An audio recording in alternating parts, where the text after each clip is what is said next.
दीघा मंदिर में जो प्रसाद दे रहे हैं उसको महाप्रसाद के रूप में दे रहे हैं, ये गलत है। और ये भी आश्चर्य की बात है कि दीघा मंदिर के सेवा पूजा में दायित्व में है इस्कॉन संस्था, जो जगन्नाथ जी के पूजन करते हैं, तो उनको तो जगन्नाथ जी के परंपरा के बारे में संपूर्ण जानकारी होना चाहिए। तो ये एक बहुत बड़ा परंपरा का व्यतिक्रम है जो हम सबको दुखित कर रहा है। सिर्फ इस पृथ्वी के लोग का दर्शन का अधिकार नहीं, समग्र विश्व जितना भी ब्रह्मांड है, जितने भी प्राणी हैं, सबका समान दर्शन का अधिकार है।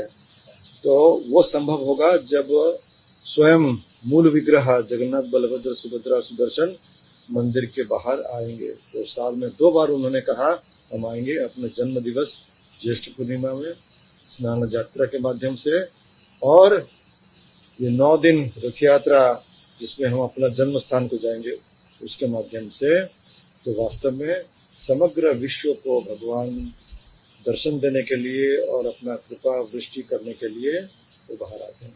जब चतुर्धा विग्रह का आविर्भाव होने के पश्चात द्वितीय मनवंतर में ब्रह्मा जी के द्वारा चतुर्धा विग्रह श्री मंदिर में, ये वाला मंदिर नहीं है जो अभी है, सत्ययुग में, प्रथम मनवंतर के सत्ययुग में महाराजा इंद्रद्युम्न के द्वारा जो मंदिर निर्माण किया गया था, उसमें जब ब्रह्मा जी ने स्वयं आके चतुर्धा दारू विग्रह का प्रतिष्ठा किया, स्थापना किया, तब महाप्रभु श्री जगन्नाथ स्वयं उन्होंने आदेश दिया कि हमारा जो त्योहार है उसको कैसे पालन करोगे।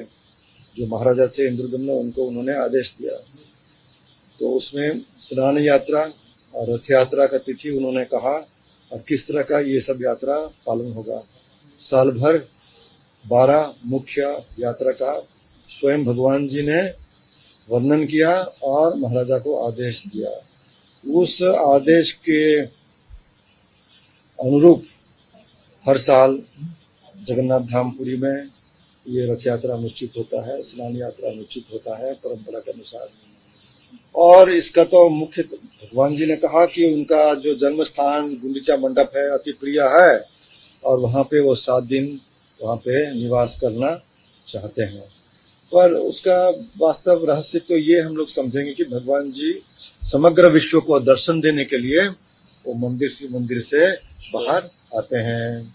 वो मूल विग्रह है। सनातन वैदिक धर्म परंपरा के अनुसार मूल विग्रह अपने गर्भगृह कभी त्याग नहीं करते हैं, पर यहाँ पे जगन्नाथ बलभद्र सुभद्रा और सुदर्शन जी मूल विग्रह होते हुए भी वो इसलिए बाहर आते हैं क्योंकि वो जगत के नाथ हैं। सिर्फ इस पृथ्वी के लोग का दर्शन का अधिकार नहीं, समग्र विश्व जितना भी ब्रह्मांड है, जितने भी प्राणी हैं, सबका समान दर्शन का अधिकार है। तो वो संभव होगा जब स्वयं मूल विग्रह जगन्नाथ बलभद्र सुभद्रा सुदर्शन मंदिर के बाहर आएंगे। तो साल में 2 बार उन्होंने कहा हम आएंगे, अपने जन्म दिवस ज्येष्ठ पूर्णिमा में स्नान यात्रा के माध्यम से, और ये 9 दिन रथ यात्रा जिसमें हम अपना जन्म स्थान को जाएंगे उसके माध्यम से। तो वास्तव में समग्र विश्व को भगवान दर्शन देने के लिए और अपना कृपा वृष्टि करने के लिए वो बाहर आते हैं। इस साल आषाढ़ शुक्ल पक्ष द्वितीय तिथि जो है महाप्रभु का रथ यात्रा का शुरुआत, अर्थात ये 9 दिन का जो यात्रा है उसका ये प्रथम दिवस है, जिसमें चतुर्धा दारू विग्रह अपने 3 रथ पे विराजित होते हैं और अपने जन्म स्थान को जाते हैं। जन्म स्थान में 7 दिन रहने के बाद वो वापस आते हैं दशमी तिथि में, उसको बाहुड़ा यात्रा कहते हैं। और बाहुड़ा यात्रा में जब वो अपने मंदिर सिंहद्वार के पास पहुंचते हैं, श्री मंदिर के पास, ये रथ यात्रा 9 दिन तो समाप्त होता है, पर परंपरा के अनुसार भगवान जी रथ पे ही रहते हैं। दशमी के तिथि में रथ यात्रा का जो खींचना होता है समाप्त हो जाता है।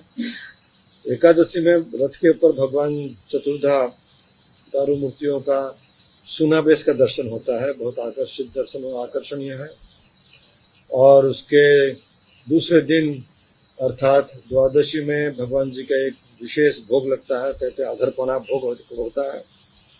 और तीसरे दिन अर्थात त्रयोदशी में भगवान जी अपने श्री मंदिर में वापस लौट जाते हैं, उसको नीलाद्रि विजय कहते हैं। और रात्रि के समय होता है, अपने सिंहासन में प्रतिष्ठित हो जाते हैं और फिर भगवान जी का दैनिक सेवा पूजा उसके पश्चात शुरू हो जाता है। ये संपूर्ण है रथ यात्रा का प्रक्रिया। ये रथ यात्रा हजारों साल पुराना है, लकड़ी का रथ बनता है, अभी लकड़ी का कमी है, इसको खींच करने के लिए क्या व्यवस्था होती है? रथ यात्रा कब शुरू हुआ? बहुत प्राचीन है और इतिहास में तो हम इसका शुरुआत का सूचना हमें प्राप्त नहीं होता है क्योंकि बहुत प्राचीन है।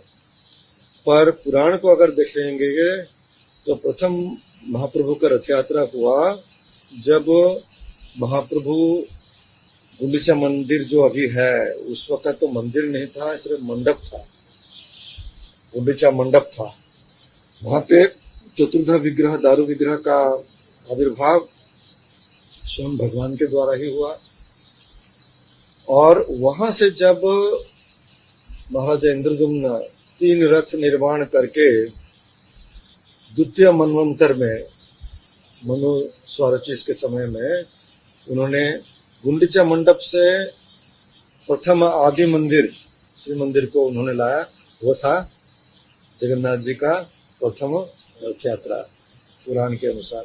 उसके पश्चात जितने भी उत्कल प्रदेश में महाराजा लोग आए हैं वो इस परंपरा को आगे लिए हैं। तो प्राचीन समय से ये रथ यात्रा प्रचलित है। जैसे जगन्नाथ धाम कहना अनुचित है, वैसे कोई भी मंदिर, पूरी श्री मंदिर के बाहर भगवान जी को जो प्रसाद समर्पित होता है, भोग जो निकलता है, उसको महाप्रसाद कहना भी अनुचित है। वो श्री जगन्नाथ प्रसाद है। महाप्रसाद सिर्फ पूरी के परंपरा में जो भोग होता है चतुर्धा विग्रह को, उसको महाप्रसाद कहलाते हैं।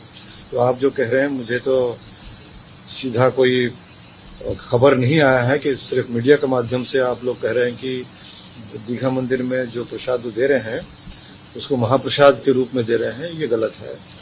और ये भी आश्चर्य की बात है कि दीघा मंदिर के सेवा पूजा में दायित्व में है इस्कॉन संस्था, जो जगन्नाथ जी के पूजन करते हैं, तो उनको तो जगन्नाथ जी के परंपरा के बारे में संपूर्ण जानकारी होना चाहिए।